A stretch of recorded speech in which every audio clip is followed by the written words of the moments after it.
Hello friends, ഞാനിന്ന് വന്നിരിക്കുന്നത് ഒരു അടിപൊളി ടേസ്റ്റി സ്വീറ്റ് ഡെസേർട്ട് ഡിഷായ നവാബി സെമായി കൊണ്ടാണ്.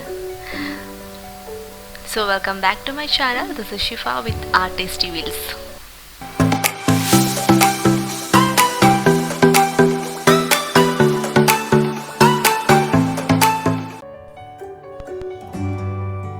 അപ്പം നമുക്ക് ഈ ഡിഷ് ഉണ്ടാക്കാൻ ആദ്യം തന്നെ വേണ്ടത് സേമിയാണ്. ഞാനിപ്പോൾ ഒരു 1-1.5 കപ്പോളം സേമിയ ഇതേപോലെ പൊട്ടിച്ച് വെച്ചിട്ടുണ്ട്.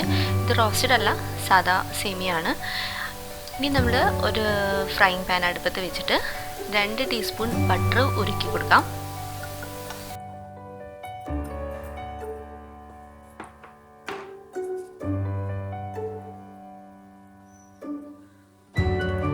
അപ്പം ഞാനിവിടെ യൂസ് ചെയ്തിട്ടുള്ളത് നമ്മൾ സാധാ കടയിൽ നിന്ന് വാങ്ങിക്കുന്ന ക്ലാരിഫൈഡ് ബട്ടർ അല്ല, നമ്മൾ വീട്ടിലുണ്ടാക്കിയ ബട്ടറാണ്. അതുകൊണ്ടാണ് ഇതിപ്പോൾ ഇങ്ങനെ കിടക്കുന്നത്.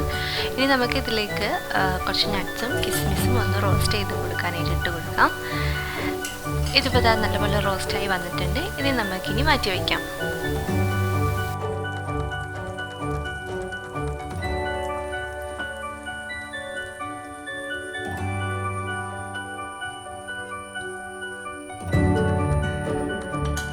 ഇനി സെയിം പാനിലേക്ക് തന്നെ നമ്മൾ നേരത്തെ എടുത്ത് വെച്ചിരുന്ന സേമിയ ഒന്ന് ഇതിലേക്ക് ഇട്ടൊന്ന് ചെറുതാക്കി ഒന്ന് റോസ്റ്റാക്കി കൊടുക്കണം.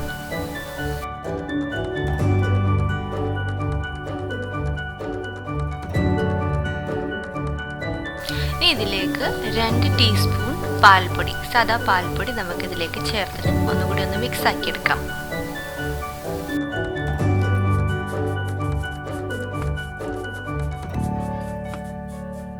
ഇനി ഇതിലേക്ക് നമുക്ക് 2 ടീസ്പൂൺ പഞ്ചസാര കൂടി ചേർത്ത് നല്ലപോലെ ഒന്ന് മിക്സ് ചെയ്തെടുക്കാം.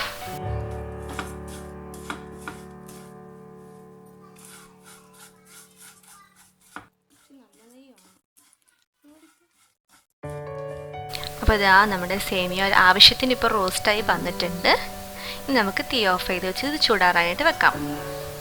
അതേ അടുപ്പിൽ നമുക്കൊരു സോസ് പാൻ അടുപ്പത്ത് വെച്ചിട്ട് 1 ഗ്ലാസ് പാലൊഴിച്ച് കൊടുക്കാം. ഇതിൻ്റെ കപ്പളവ് നോക്കുകയാണെങ്കിൽ 1 കപ്പ് കറക്റ്റാണ്.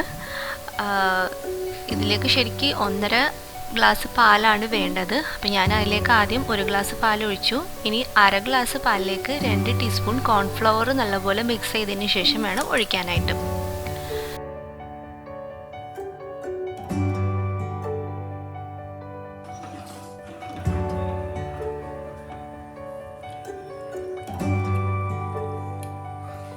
ഇനി ഇതിലേക്ക് ചേർക്കാൻ പോകുന്നത് 1/2 കപ്പ് പഞ്ചസാരയാണ്. ഈ 1/2 കപ്പ് പഞ്ചസാര ഇതിലേക്ക് കറക്റ്റാണ്. ഇപ്പോൾ ഇത്ര മധുരം ഇഷ്ടമല്ല എന്നുണ്ടെങ്കിൽ മധുരം കുറച്ച് കുറയ്ക്കാവുന്നതുമാണ്. ഇതും കൂടി ചേർത്തതിന് ശേഷം നമുക്ക് കുറച്ച് ഏലക്കായ പൊടിച്ചത് കൂടി ഇതിലേക്ക് ഇട്ട് കൊടുക്കാം. എന്നിട്ട് നല്ലപോലെ മിക്സ് ചെയ്ത് കൊടുക്കാം. ഇനിയിപ്പോൾ നമുക്ക് ഏലക്കായുടെ ടേസ്റ്റ് എല്ലാം ഇഷ്ടമെങ്കിൽ വാനില എസൻസും ചേർത്ത് കൊടുക്കാം. ഇനി ഇതും കൂടി ചേർത്തതിന് ശേഷം നമ്മൾ ഇളക്കി കൊടുക്കണം. കൈയെടുക്കാത്ത ഇളകുന്നതാണ് നല്ലത്. കാരണം കോൺഫ്ലോറൊക്കെ ചേർത്തതുകൊണ്ട് ചൂടാവുന്നതിനനുസരിച്ച് കട്ടി കൂടിക്കൊണ്ടിരിക്കും. അപ്പം ഇളക്കിയിട്ടില്ല അങ്ങനെ വെച്ചിട്ടാണെങ്കിൽ ഇതിന് അടിയിൽ പിടിച്ചു പോകാൻ സാധ്യതയുണ്ട്. അപ്പോൾ ഇത് റെഡിയായി വന്നിട്ടുണ്ടെങ്കിൽ നമുക്ക് തീ ഓഫ് ചെയ്ത് വെച്ച് ഇത് തണുക്കാനായിട്ട് വെക്കാം. അപ്പോൾ നമ്മൾ നവാബി സെമായിക്കുള്ള സാധനങ്ങളൊക്കെ റെഡി ആയിട്ടുണ്ട്. ഇനി നമുക്കിതൊന്ന് സെറ്റ് ചെയ്തെടുക്കണം. ഞാൻ സെറ്റ് ചെയ്യാൻ വേണ്ടിയിട്ട് ഇതേപോലെ റെക്റ്റാങ്കിൾ ഷേപ്പിലുള്ളൊരു പാത്രമാണ് എടുത്തിട്ടുള്ളത്. ഇനിയിപ്പോൾ അതല്ല, ഡയറക്റ്റായിട്ട് നമുക്ക് ചെറിയ ചെറിയ കപ്പുകളിലേക്കും നമുക്ക് ഡയറക്റ്റായിട്ട് ഇത് സെർവ് ചെയ്യാവുന്നതാണ്. അപ്പോൾ നമ്മൾ ഇത് സെറ്റ് ചെയ്യാനായിട്ട് ഫസ്റ്റ് ലെയർ നമ്മൾ റോസ്റ്റ് ചെയ്ത് വെച്ചിരിക്കുന്ന സേമിയാണ് ഇട്ട് കൊടുക്കുന്നത്.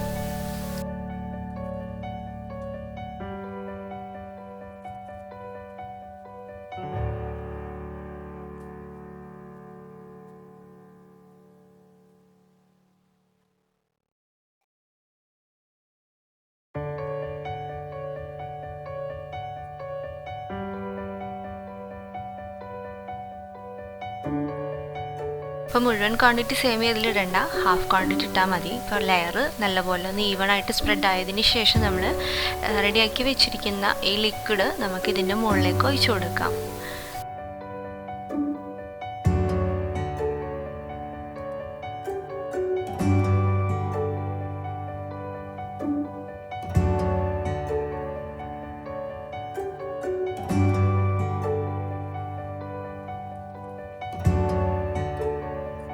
ഇനി നമുക്ക് സെക്കൻഡ് ലെയർ ലിക്വിഡ് വെച്ചിട്ട് നമ്മൾ ഫില്ല് ചെയ്തു. ഇനി അത് കഴിഞ്ഞതിന് ശേഷം ബാക്കിയുള്ള സേമിയ വെച്ചിട്ട് മുകൾ ഭാഗത്തൊന്ന് ഇതേപോലെ ഒന്ന് സ്പ്രെഡ് ചെയ്ത് കൊടുക്കാം.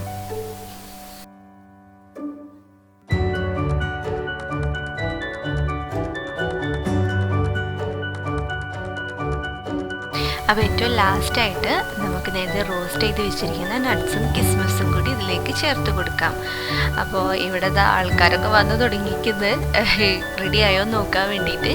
എല്ലാവർക്കും ഇഷ്ടമാണ് ഇത് കഴിക്കാനായിട്ട്. നിങ്ങളും ഇത് തീർച്ചയായിട്ടും ട്രൈ ചെയ്ത് നോക്കുക. ഭയങ്കര ടേസ്റ്റി ആയിട്ടുള്ളൊരു ഡിഷാണ്. വളരെ എളുപ്പത്തിൽ തന്നെ തയ്യാറാക്കി എടുക്കാവുന്നതേ ഉള്ളൂ. സോ എല്ലാവരും തയ്യാറാക്കി നോക്കിയതിന് ശേഷം തീർച്ചയായിട്ടും അഭിപ്രായങ്ങൾ കമൻറ്റിൽ അറിയിക്കണം. എൻ്റെ ചാനൽ സബ്സ്ക്രൈബ് ചെയ്തിട്ടില്ല എന്നുണ്ടെങ്കിൽ ഇപ്പോൾ തന്നെ സബ്സ്ക്രൈബും ചെയ്യാം കേട്ടോ. Okay, thank you.